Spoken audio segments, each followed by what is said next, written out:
Hi అండి.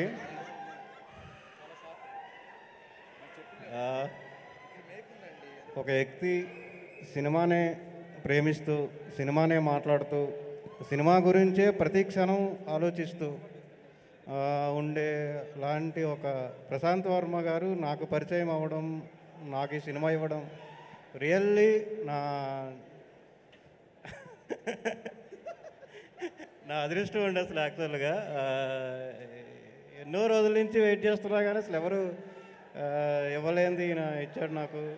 Thank you Prashanth Varma గారు, మీరు ఎప్పుడూ నా గుండెలో ఉంటారు అసలు. ఆ, 2.5 సంవత్సరాల జర్నీ. ఈ హనుమాన్ ఎక్కడ ఏ రక్తం బొట్టు పడినా హనుమాన్ హనుమాన్ అనే కొట్టుకుంటుంది ఇప్పటికీ అసలు. ఆ, ఇక super hero Teja, thank you sir, నమ్మి అవకాశం ఇచ్చారు. నా శక్తి కొలితే నేను చేశాను, నా చేత చేయించారు. Thank you. ఒకటి మాత్రం ఖచ్చితంగా చెప్పగలను,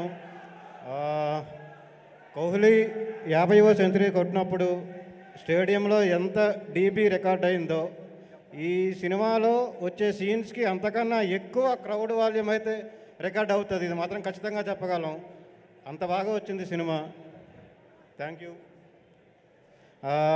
ఎంతోమంది మహానుభావుల నోటితో స్టేజ్ మీదకి పిలిచిన సుమా గారి నోటి నుంచి నా పేరు ఇలాంటి స్టేజ్ మీద పిలవడం నాకు చాలా థ్యాంక్ యూ ప్రశాంత్ వర్మ గారు. మీ రుణం నేను ఈ జన్మకు తీర్చుకోలేను. మీరు ఎన్ని సినిమాలు చేసినా ఎక్కడో ఒక దగ్గర అయితే నన్ను గుర్తుపెట్టుకుంటారని అనుకుంటున్నా. Thank you so much sir. Thank you.